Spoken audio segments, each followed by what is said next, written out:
कहा कि दामाद आयोग का गठन करना चाहिए, जब पूरे दामादों को समायोजित कर रही है एनडीए सरकार माननीय नीतीश कुमार के नेतृत्व में। ये बताइए, अच्छा आरएसएस का भी कोटा होता है, हो सकता होगा भाई, मोहन भागवत ने फोन करके कहा होगा कि नीतीश जी इन दामादों को समायोजित कीजिए, क्योंकि मैं तो रंडा मुंडा हूँ।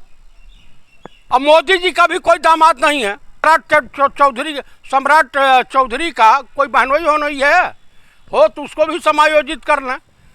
जाने अब विदाई की बेला में एक एक नौटंकी कर रहे हैं, अब इसके बाद आना तो है नहीं। एक ताजी घटना हुई है जिसमें तेजस्वी यादव जी ने कहा है कि बिहार में दामाद आयोग का गठन किया जाना चाहिए। तो तेजस्वी यादव ने सही कहा कि दामाद आयोग का गठन करना चाहिए, जब पूरे दामादों को समायोजित कर रही है एनडीए सरकार माननीय नीतीश कुमार के नेतृत्व में।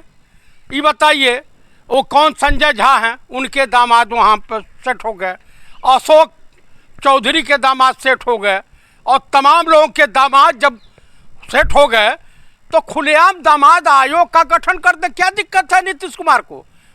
ठीक है उनके पास दामाद नहीं है, तो कम से दामाद आयोग का गठन करने में क्या दिक्कत है, उनको क्या परेशानी है? अशोक चौधरी कह रहे हैं कि जेडीयू से नहीं आए हैं, आरएसएस कोटा से आए हैं। अच्छा आरएसएस का भी कोटा होता है, हो सकता होगा भाई, मोहन भागवत ने फोन करके कहा होगा कि नीतीश जी इन दामादों को समायोजित कीजिए, क्योंकि मैं तो रंडा मुंडा हूँ।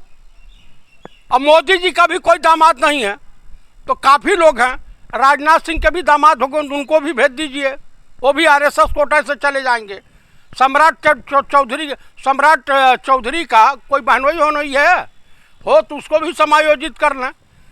जाने अब विदाई की बेला में एक एक नौटंकी कर रहे हैं, अब इसके बाद आना तो है नहीं। इसके बाद जो है लूट मची है, राम नाम की लूट मची है, लूट सके सरकार चलाए 20 साल। हाँ एकदम एकदम एकदम, इतना बढ़िया। ओहो, जहाँ पुलिस सुरक्षा 4 पुलिस वालों को कुचल के मार दिया जाता है भाजपा लगी झंडे की गाड़ी से। लालू के जंगल राज से बचाया है। अरे एकदम उससे बेहतर है ये, वो तो बेचारा बदनाम था, ये तो खुलेआम लूट डकैती कर रहे हैं।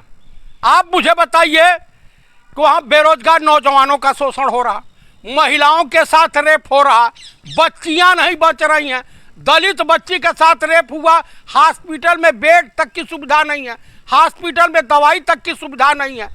अभी इंडिया गठबंधन की सरकार होती तो मोदी जी कथक कथक कैसे करके आरएसएस वाले बीजेपी वाले देते। आप मुझे बताइए कि इस तरह से कैसे काम चलेगा कि लूट का धंधा। अरे नीतीश कुमार तुम्हारी एक ही औलाद बची है, इतना पाप न करो कि पता चले कि जीते जी बाप के कंधे पर बेटे की अर्थी हो। अरे वो तो कहते हैं कि सब परिवारवाद है, हमारा परिवारवाद नहीं है। नहीं तो बेटों को ले कहाँ घूम रहे हैं, कहाँ लालू प्रसाद जी के वहाँ भेज दे रहे हैं सुबह शाम कि बेटा तुम्हारे ताऊ जी हैं, हमारे बड़े भैया हैं, और तेजस्वी यादव तुम्हारे भाई हैं। तेजस्वी भी चाचा बोलते हैं, तो चाचा बोलते हो तो ठीक है, बचपन से बोलते थे। तो हमको लग रहा है कि दाल ही नहीं काली है, पूरी हड़िया काली हो गई है।